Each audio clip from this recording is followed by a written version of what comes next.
The blood appeared first. Not hers. Never hers. But Amara Okonkwo would carry the memory of it forever, the way it pooled on white marble, like spilled wine at a wedding, dark and spreading, reaching for her designer heels as if it knew she was next. She'd been in the wrong place. That's all.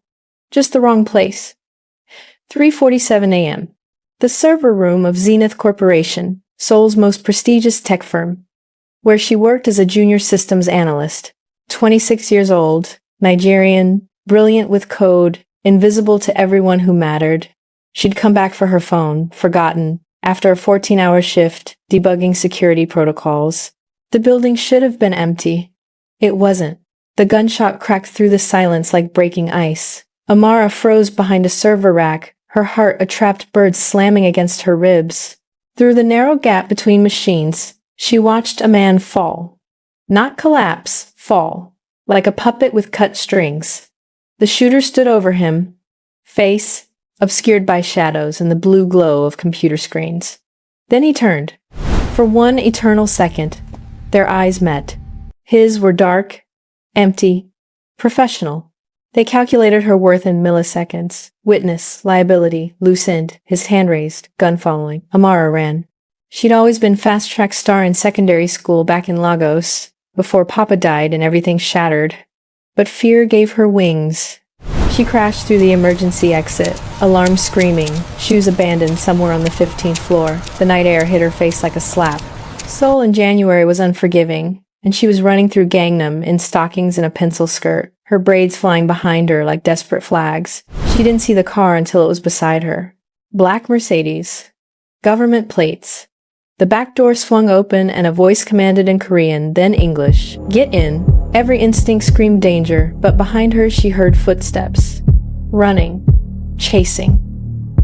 Before we continue, welcome, besties! This is our very first story, and I promise you're not ready for what's about to unfold. Grab your headphones, find somewhere comfortable, and prepare yourself. If you love this story, please hit that like button and subscribe. Your support means the world to this brand new channel. Now, let's continue. Amara dove into the car. The man inside was nothing like the shooter. He wore a charcoal suit that probably cost more than her annual rent. His face sharp and beautiful in that particular Korean way, high cheekbones, intense eyes, black hair pushed back from his forehead, a badge hung from his neck. Detective. Seoul Metropolitan Police, Violent Crimes Unit. Min Jun-ho, he said, voice low and controlled.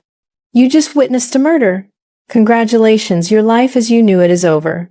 The car moved, not toward a police station, away from the city toward darkness. Where are we going? Her voice cracked.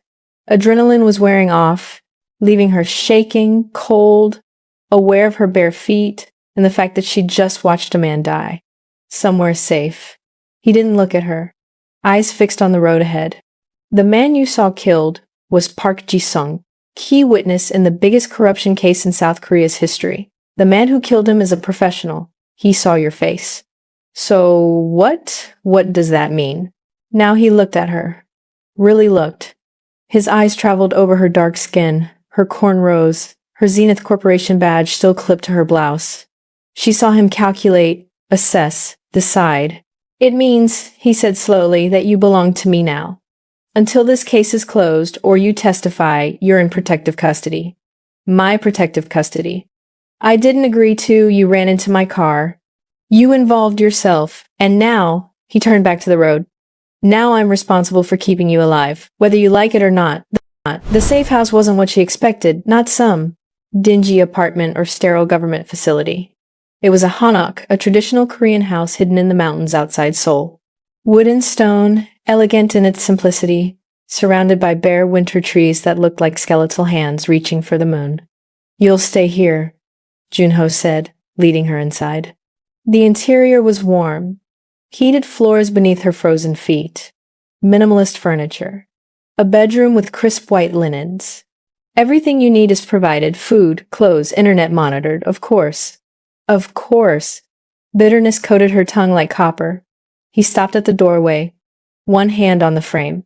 In better light, she could see the exhaustion carved into his face, the shadow of beard stubble, the way his shoulders carried weight that had nothing to do with muscle. I know this isn't fair. I know you're scared. But Park Ji-sung had a wife and 2 daughters. The people who killed him will kill you without a second thought. This, he gestured, to the beautiful prison around them. This is me keeping you alive. Then he left, locked the door from outside. The click of the mechanism was softer than the gunshot, but somehow louder in her head. Amara stood in the center of the room and finally let herself feel it. Terror. Grief for a man she'd never known. Rage at the universe that kept taking and taking, first Papa to a heart attack she couldn't prevent, then Mama, who disappeared into her grief and never came back, then her student visa complications, then the job that barely paid rent, and now this. Now this. She didn't cry. She'd forgotten how. Instead, she walked to the window and pressed her palm against the cold glass, watching snow begin to fall like ashes from a dying fire. They fell into a routine, though routine was too gentle a word for what existed between them.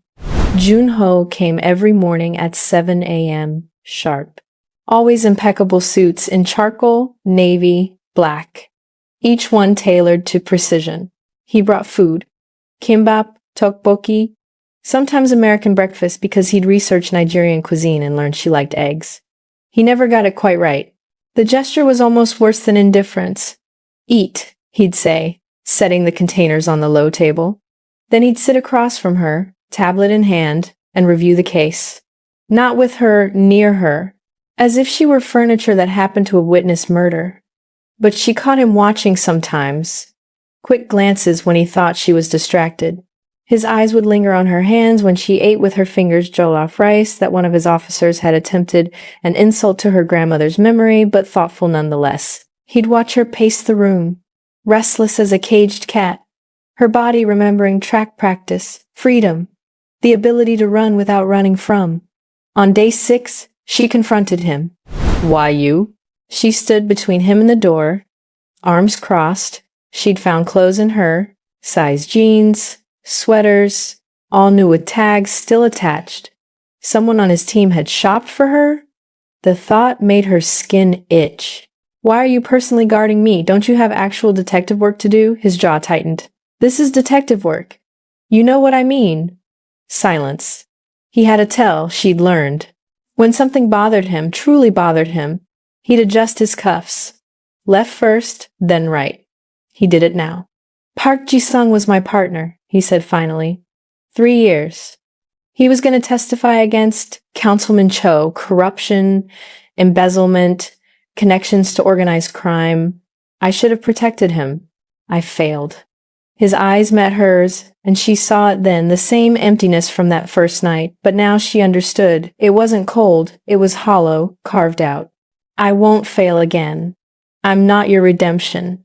No. He stepped closer. Too close. She could smell his cologne, something expensive. Cedar and smoke. You're my responsibility. There's a difference. That night, she heard him on the phone. The walls were thin. Paper and wood. Traditional construction never meant for secrets. His voice carried, speaking rapid Korean she barely understood, but emotion translated any language. Frustration, exhaustion. Then, quieter, I know what I'm doing. Trust me. Just trust me. Who was he trying to convince? Day 8, everything shifted. She was sketching paper and charcoal pencils had appeared on day 5. Anonymous as everything else. She'd been drawing the view from the window, snow-heavy branches, the curve of the stone wall, anything to keep her hands busy and her mind from spiraling. Jun-ho arrived early. 4 p.m. Not his usual 7 a.m. His tie was loosened, hair disheveled from running his hands through it. Blood on his collar, not his. She'd learned to tell the difference. What happened? She stood, pencil clattering, to the floor. Cho knows about. He moved to the window, checking locks she knew were already secure. Someone in my department leaked. They know there's a witness, and they're looking. We're moving you tonight. Where? I don't know yet. Somewhere safer.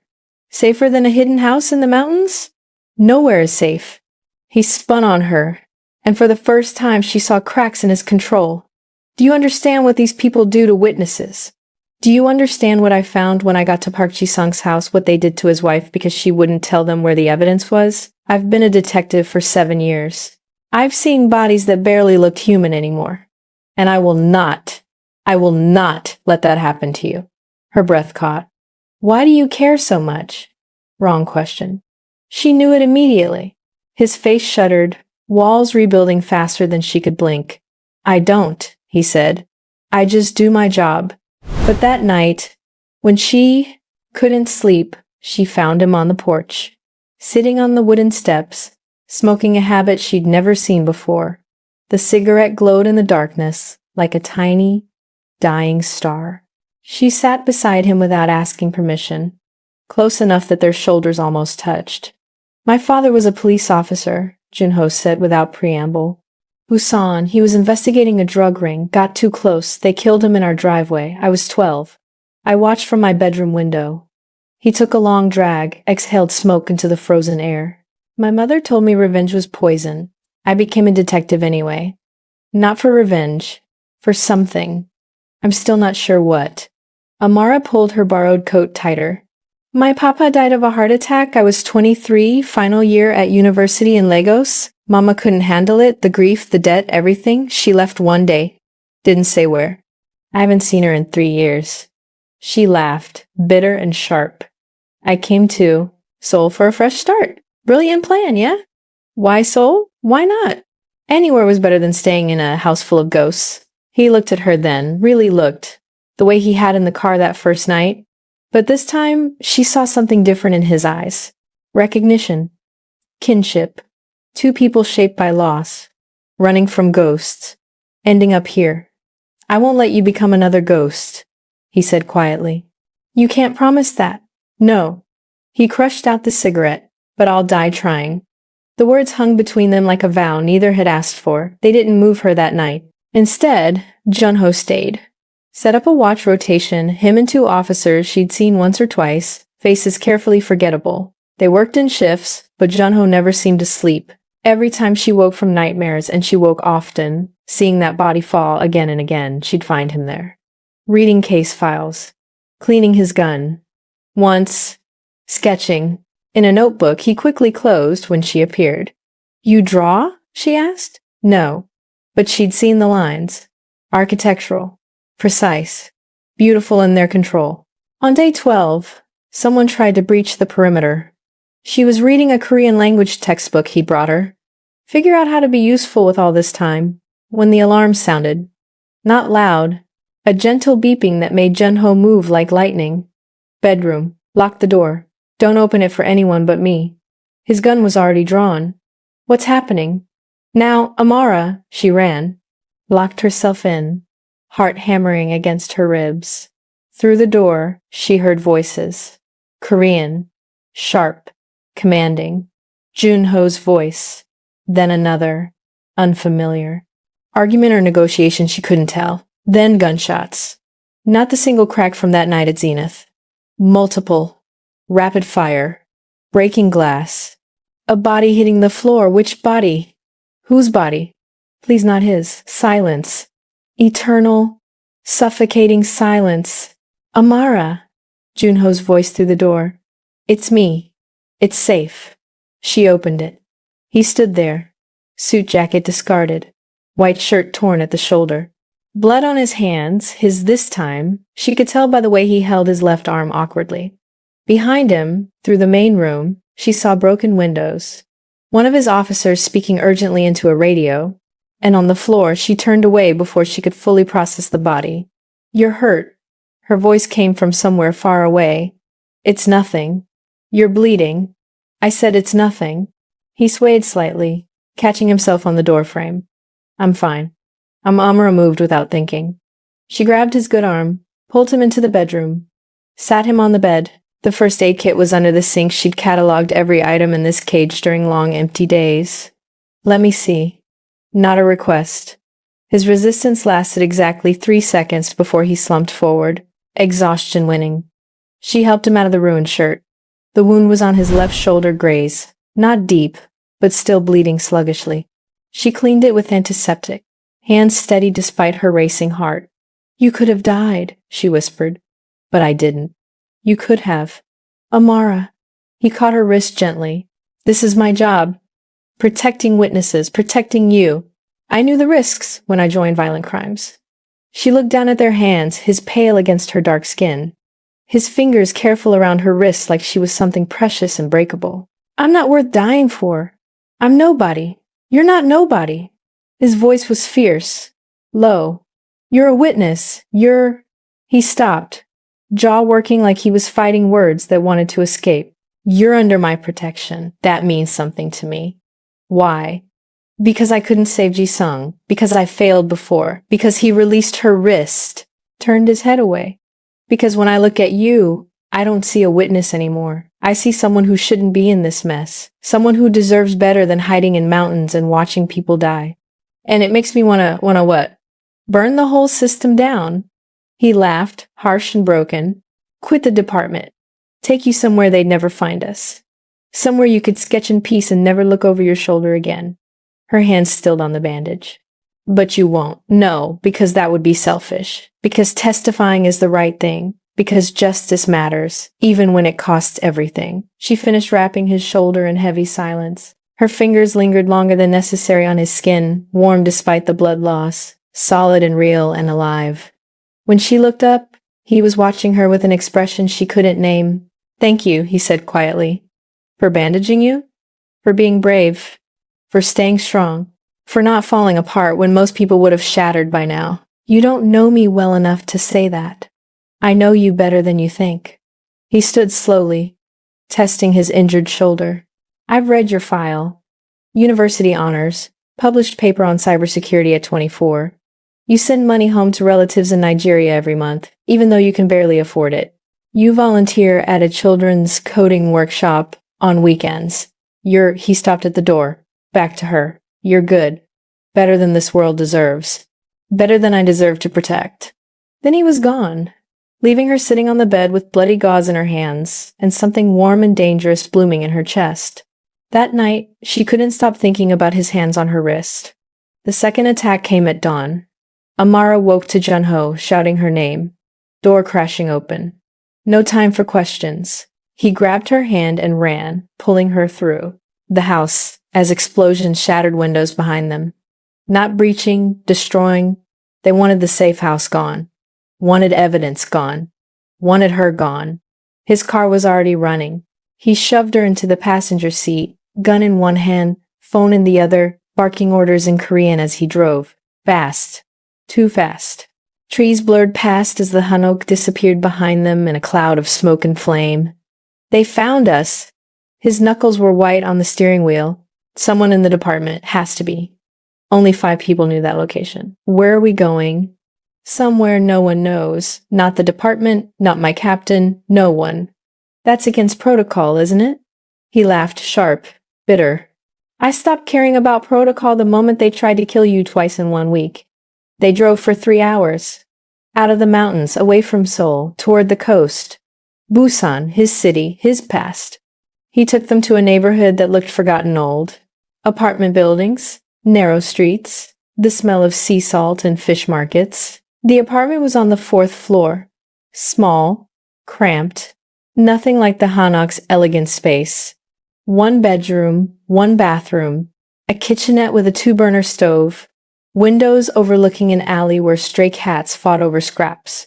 It was my grandmother's, Junho explained, locking 3 separate deadbolts. She died 2 years ago. No one knows I kept it. Not even my captain. You're risking your career. I'm saving your life. If I have to choose, he met her eyes. I'll choose your life every time. The words settled between them like falling snow. For 3 days, they existed in strange domesticity. He couldn't go to work. Showing up would lead them straight here. So they were trapped together. Really together. Not guard and prisoner, detective and witness. Just 2 people in a too small space, learning each other's rhythms. She discovered he drank his coffee black. At 6 a.m., standing by the window, watching the street below for threats. That he cooked simple meals with surprising skill, kimchi fried rice, ramyeon with actual vegetables. That he hummed while cleaning his gun. an old Korean ballad his mother used to sing. He discovered she talked to herself while sketching, muttering in Igbo when frustrated, that she reorganized his sparse kitchen by logic that made no sense but somehow worked, that she cried silently in the shower where she thought he couldn't hear. On the third night, she found him on the balcony, smoking again. The ocean was invisible in the darkness, but audible waves crashing like distant thunder. "I called my captain today," he said without turning. "Anonymous phone. Tried to figure out who leaked. And 3 suspects, all with access to safe house locations, all with financial troubles that could make them vulnerable to bribes. He took a long drag. One of them I trained, mentored for 2. If it's him, she moved beside him, close enough to feel his warmth. How do you do it? Trust anyone after that? I don't." He stubbed out the cigarette. "Except you. You barely know me. I know you didn't ask for this. I know you're terrified, but you never complain. I know you're stronger than you think and braver than I have any right to expect." He turned to face her fully. In the dim light from the apartment, his face was all shadows and sharp edges. "I know when you smile, really smile. Not that polite thing you do. It makes something in my chest hurt. I know I've crossed every professional line and I still can't make myself regret it. I know, Junho." He stopped. They were so close now. Close enough that she could count his eyelashes, see the scar on his left eyebrow, watch his pulse jump in his throat. "I shouldn't want this," he said roughly. "You're my witness, my responsibility. This is wrong in witness, every way that matters." "Then stop," she whispered. "I can't." His hand came up, hovering beside her face like he was afraid to touch. "God help me. I can't." She closed the distance. The kiss was not gentle. It was desperate and angry and full of everything they couldn't say. His hands found her waist, pulling her closer, her fingers tangled in his hair. They kissed like drowning people, like this was oxygen and they'd been suffocating for weeks. When they broke apart, both breathing hard, he pressed his forehead to hers. "This is a terrible idea," he said. "The worst," she agreed. "We should stop. We should." Neither moved. "Come inside," he finally said, voice rough. "It's cold." She followed him into the apartment, closed the door, locked it. That night, they crossed every remaining line, slowly, carefully. He mapped her skin like she was territory to memorize, terrain to protect. She learned his scars, the bullet, graze on his ribs, the knife wound on his thigh, the cigarette burn on his shoulder blade from a case gone wrong. They were gentle with each other's broken pieces, tender with wounds too deep to see. Afterward, lying in his narrow bed with her head on his chest, listening to his heartbeat steady and strong, Amara whispered, "What happens when this is over?" His arms tightened around her. "I don't know, but I know I'm not letting you go. They'll make you the department, then I'll quit. Your father's legacy means nothing if you're dead." He tilted her chin up, made her meet his eyes. "Listen to me. I've spent 7 years chasing justice, but justice without mercy is just revenge. And you," his thumb brushed her cheekbone, "you've become more important than any case, more important than my career, more important than everything I thought mattered. You can't mean that. I shouldn't, but I do." He kissed her forehead, soft and reverent. "Whatever happens next, whatever I have to sacrifice, it's worth it. You're worth it." She wanted to believe him. God. She wanted to believe. But in the darkness, she could still see that body falling, still hear gunshots, still feel the weight of borrowed time crushing her chest. Nothing this beautiful had ever lasted in her life. Why would this be different? Morning brought reality like a slap. Junho's phone rang at 6:47 a.m. His captain, voice tight with controlled fury, audible even through the speaker. There'd been another leak. Councilman Cho's people knew about the investigation's timeline. They were escalating. 2 more witnesses dead in the past 24 hours. And they had a message for Junho specifically. "We know you have the girl, give her up or we'll find her." "And you?" He listened in silence, jaw tight, that tell with his cuffs more pronounced than ever. When he hung up, he stood motionless for a full minute. "You have to take me in," Amara said quietly. She was dressed, had been awake for an hour, listening to the ocean and knowing this moment would come. "Officially. Police protection. The department. The department has a leak.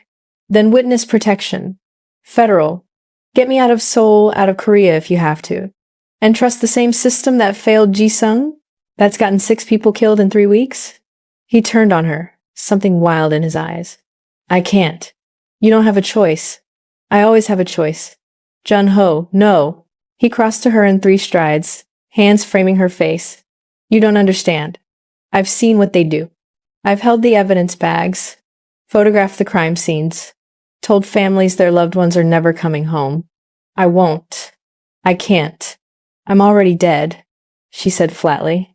We both know it. The trial is in 6 days. If I live that long, I testify. If I testify, I'm a target forever. If I don't testify, they kill me to make sure I never change my mind. There's no happy ending here. Then we run. His voice cracked. Right now, I have money saved. We take my car, drive to the port, bribe our way onto a cargo ship. Indonesia, Philippines, somewhere they'll never find us. You'd give up everything? Your career?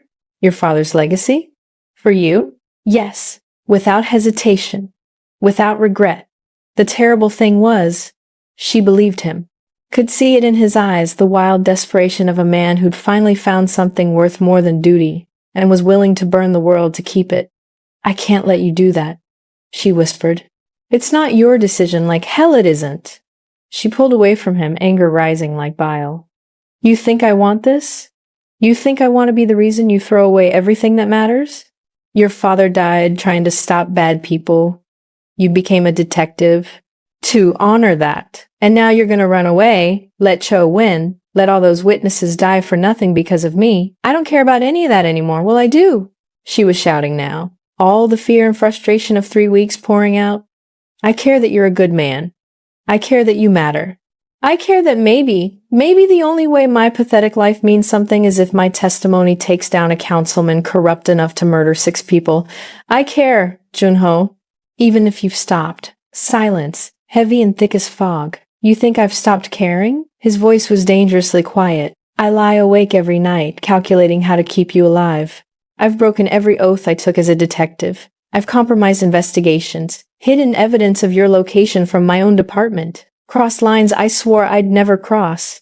I've become exactly the kind of cop I used to despise, one who puts personal feelings above duty, and I did it all for... Then help me do the right thing.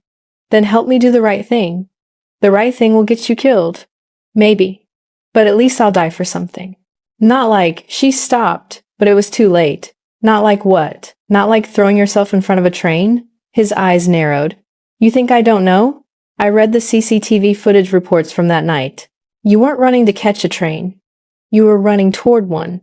If I hadn't picked you up, if the universe hadn't put you at Zenith Corporation that exact night, you'd be dead already. By your own hand. The truth hung between them like a blade. Yes, she said finally. I was. And maybe I should have been. Maybe that would have been easier than this, than caring about you and knowing it's going to end with one of us dead or both of us running forever. Amara, take me in. Please, her voice broke. Take me to the station, put me in official protection. Do this right. Because if you don't, if we run, I'll hate myself. And eventually, you'll hate me too for making you choose. For a long moment, he just looked at her. Then he moved to the window, staring out at Busan's gray morning, hands braced on the sill. If I do this, he said finally, I do it my way. Not through the department, through someone I trust absolutely. Who?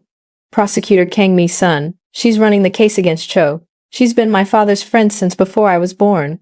If there's anyone in this system who isn't compromised, it's her. He turned back to her. But once I hand you over to her, you're in the system. I won't be your guard anymore. I'll be just another detective on the case. We won't. His jaw worked. We won't be able to be like this. I know. I need you to understand what you're asking. After you testify, they'll relocate you. New identity. New city. Possibly. New country. I won't know where. Won't be able to contact you. It'll be like you never existed. I know, she repeated, though each word felt like swallowing glass. And you still want this? She crossed to him, took his face in her hands the way he'd held hers so many times. I want you to be able to look at yourself in the mirror. I want you to honor your father. I want to be someone you can be proud of, not someone who made you compromise everything you believe in. She kissed him softly. I'm choosing you. The real you. The detective who saves people. Not the man who would sacrifice his soul to save mine. His arms came around her, holding tight enough to hurt. I love you, he said into her hair. I know I shouldn't. I know it's too fast and too complicated and completely unprofessional. But I love you, Amara Okonkwo, and letting you go is going to destroy me. I love you too. She pressed her face to his chest, memorizing his heartbeat. That's why I have to testify. Because love without honor is just selfishness. And you taught me that. They stood there until the sun rose fully, holding each other like soldiers before battle, knowing the war was already lost, but fighting anyway because surrender would mean losing who they were. At 9 a.m., Jun-ho made the call. At 1:00 a.m., Prosecutor Kang arrived, a woman in her 50s with iron-gray hair and eyes that missed nothing. She looked between them once, understood everything, said nothing.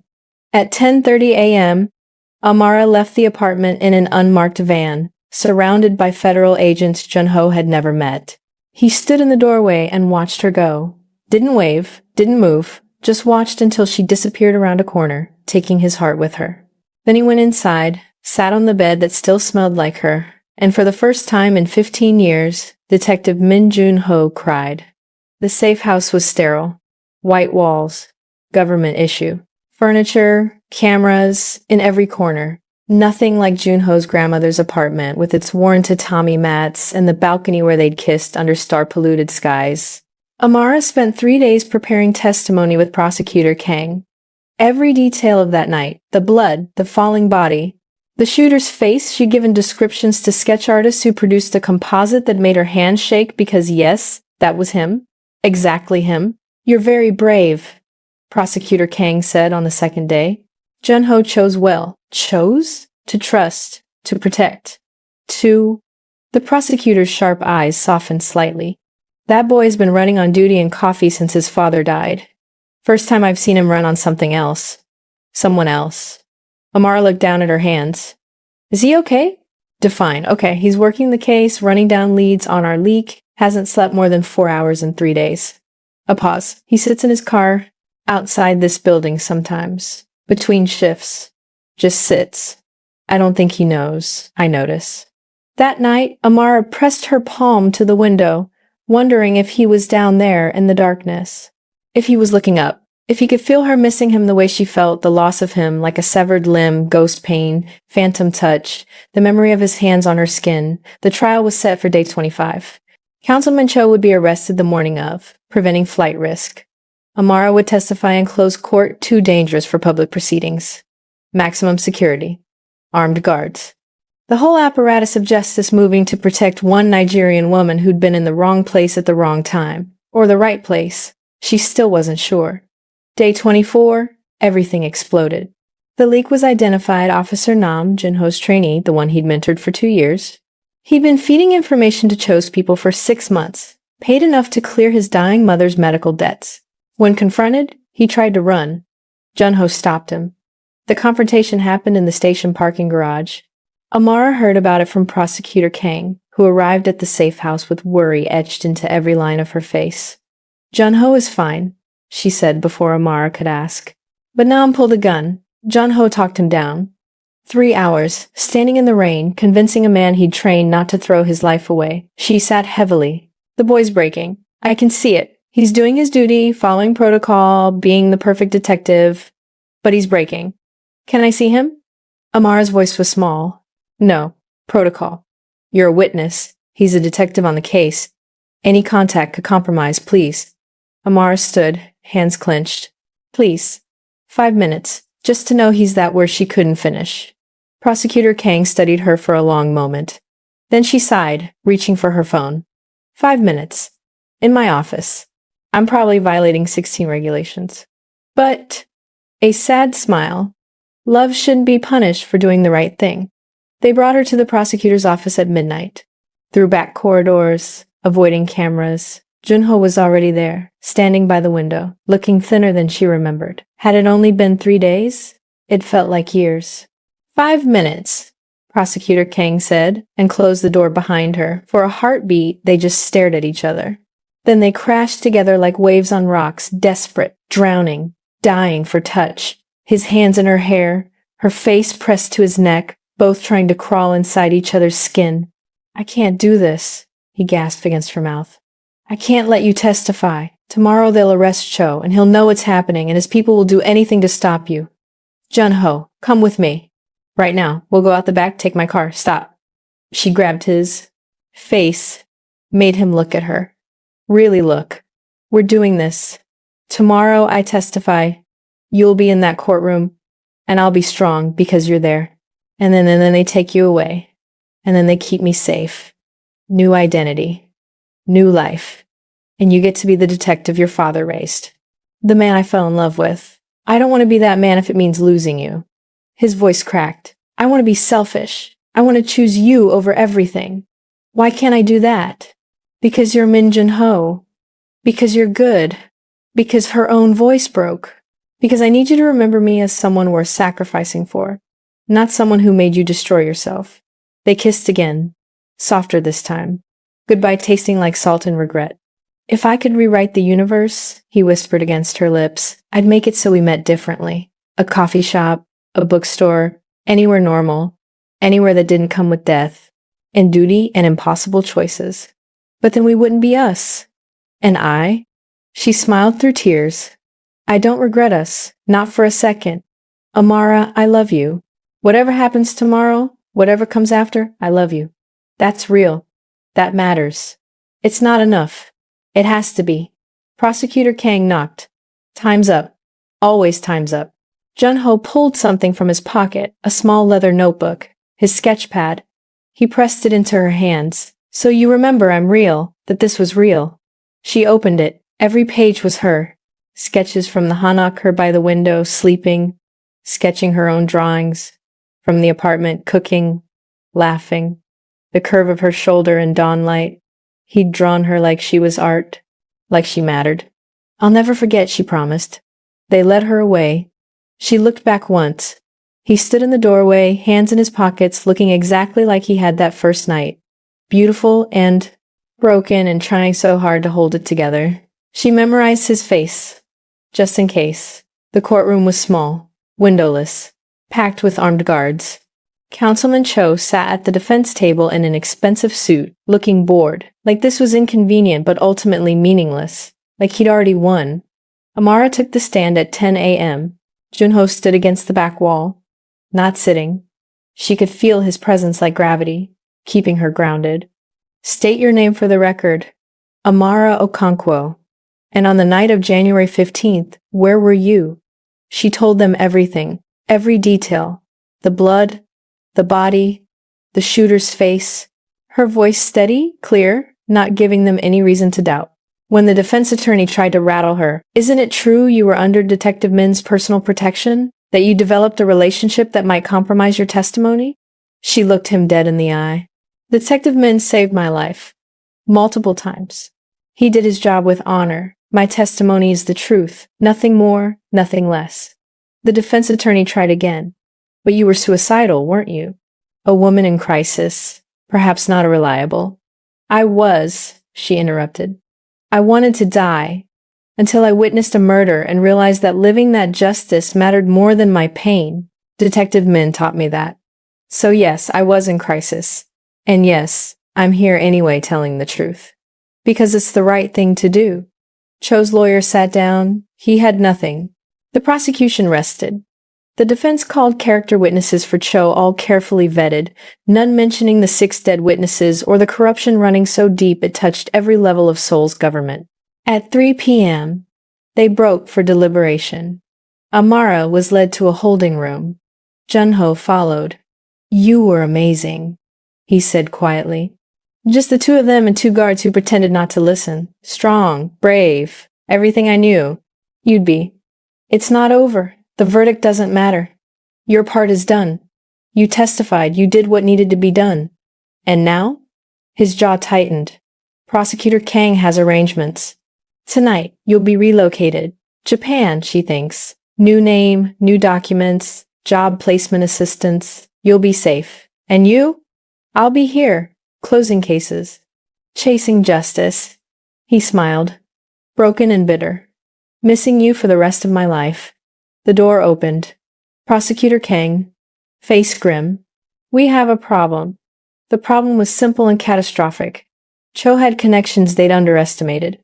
While in custody, he'd made calls to people in organized crime, to people who owed him favors, to people who understood that if Cho went down, he'd take them with him. They'd issued a contract, 1,000,000 won for Amara Okonkwo, dead or alive, preferably dead. We're moving you now, Prosecutor Kang said, not Japan, somewhere further. Somewhere they'll never. The explosion cut her off. Not in the courthouse, outside. The parking garage where Junho's car was parked, where Prosecutor Kang's car was parked, where every official vehicle was parked. Smoke filled the corridors. Alarms screamed. Guards shouted in Korean. Evacuate. Lockdown. Threat. Threat. Threat. Junho grabbed Amara's hand. Stay with me. Don't let go. They ran through chaos, smoke and confusion and armed guards trying to secure the building, while attackers, how many, from where, pressed in. Gunfire. Breaking glass. Someone screaming. Junho pulled her into a stairwell. Up, not down. Everyone would expect down. Escape. Exits. Up meant roof, meant cornered, meant nowhere to go. But Junho had spent 7 years studying tactics, predicting criminals, thinking 3 moves ahead. On the roof, he pulled out his phone. One call. I need extraction. Now. Courthouse roof. I'm cashing in every favor you owe me. He hung up, looked at Amara. My friend from the army. Helicopter pilot. He'll be here in 10 minutes. That's not protocol. I don't care about protocol anymore. He checked his gun, 6 rounds left.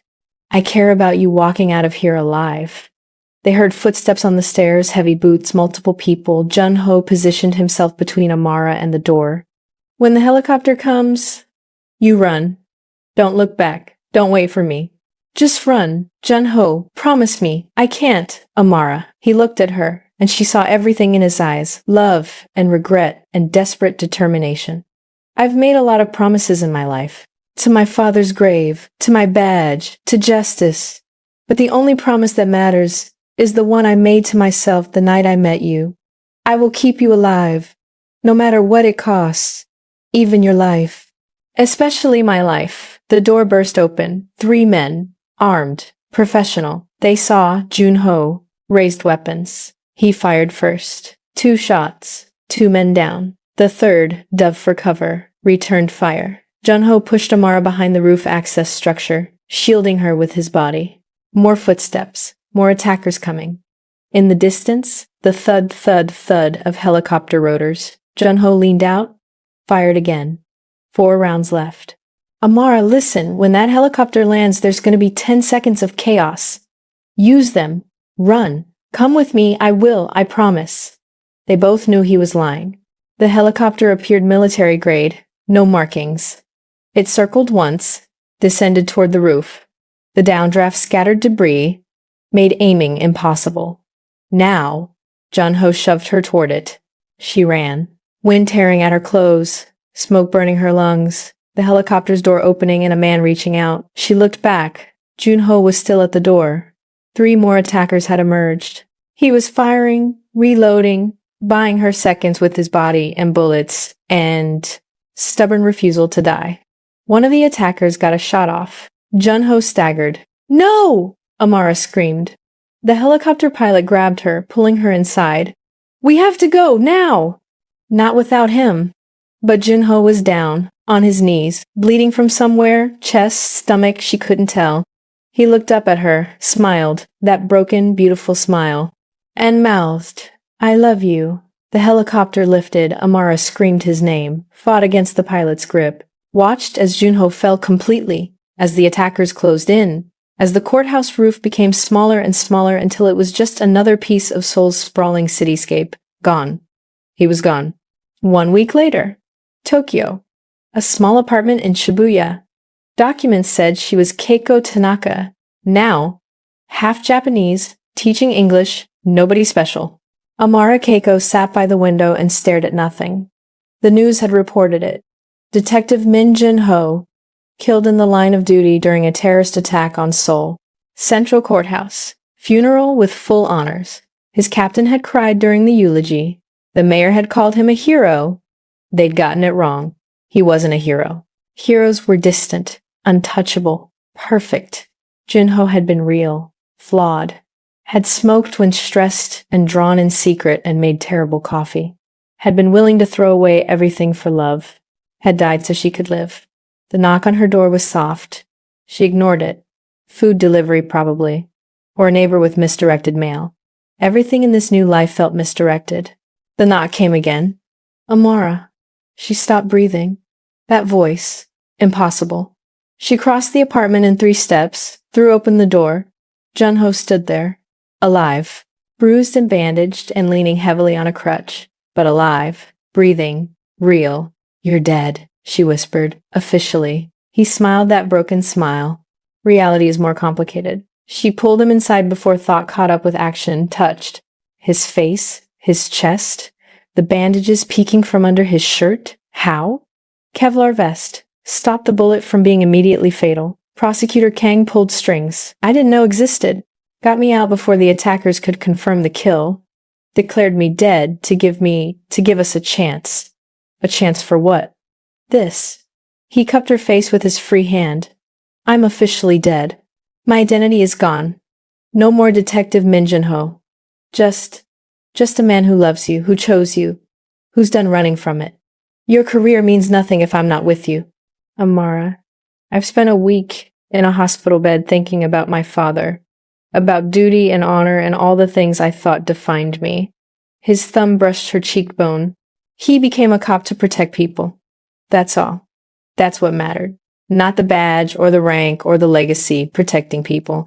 And his voice roughened, I choose to protect you. Not as a detective, as a man who loves you more than his next breath. You gave up everything. I gave up nothing that mattered. Prosecutor Kang promised she'd get me to you. She kept that promise. Cho was convicted. Your testimony and the evidence were enough. The leak is sealed. Justice won. And he pulled her closer. I get to spend the rest of my life with the woman who taught me that love is worth more than duty, that choosing someone isn't weakness. It's the bravest thing I've ever done. Amara kissed him, tasted salt and relief, and futures they'd thought were impossible. When they broke apart, she was crying. I thought I lost you. You'll never lose me. Not in this life or any other. He pressed his forehead to hers. I'm yours, Amara. Completely. Forever.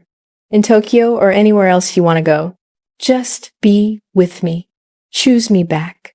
I choose you, she whispered. I'll always choose you. They stood in that small Tokyo apartment, holding each other like survivors of a war nobody else could see.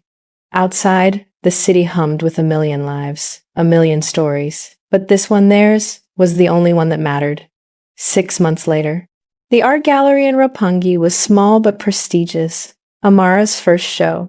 24 pieces, all charcoal and ink, all telling stories of survival and love and the space between darkness and light. Jun-ho stood beside her, hand on the small of her back. He'd started working as a private security consultant, using all his detective skills without the badge. It suited him. He smiled more now. Slept better. Still had nightmares, but so did she. They survived them together. That one's my favorite, he said, nodding toward a drawing near the back. It was him. From that night on, his grandmother's balcony, cigarette glowing in the darkness, looking at something beyond the frame. She titled it The Moment Before. Before what? A gallery visitor had asked during the opening. Before everything changed, Amara had answered. Now, in the quiet after hours, they stood alone in the gallery. Jun-ho pulled a small box from his pocket. Velvet. Navy blue. I know we're not who we used to be, he said quietly. Different names, different lives, different country. But some things don't change. He opened the box. A ring, simple, elegant, a single diamond that caught the gallery lights. I love you. I choose you. Every single day, I choose you. Will you marry me? Will you keep choosing me back? Amara looked at the ring, at his face, at the life they'd built from ashes and sacrifice and stubborn refusal to let darkness win. She thought about that night on the platform, how she'd been ready to die, how the universe had other plans. She thought about Junho pulling her into that car, into safety, into a love she'd never imagined possible. She thought about everything they'd survived to stand here, alive and free and together. Yes, she said, I choose you, today and every day after. He slipped the ring on her finger, kissed her soft and deep and full of promises they'd both keep this time. In the drawing behind them, charcoal Junho stared at forever. Real Junho pulled her closer, already living in it. Outside, Tokyo glowed like a constellation of second chances. Inside, two people who'd found each other in the worst possible way had built something beautiful from the wreckage. They'd survived the darkness. Now they got to live in the light. Together. Always together. Thank you so much for listening to this story, besties. This is our very first video, and your support means everything. If you loved Amara and Junho's journey, please hit that like button. It really helps the channel grow. And subscribe so you don't miss our next story. Comment below, would you want to see their wedding? Their life in Tokyo? Let me know what you'd love to see next. Remember, even in the darkest moments, love can be the light that guides us home. Until next time, besties, stay beautiful, stay strong, and keep believing in love stories that defy the odds.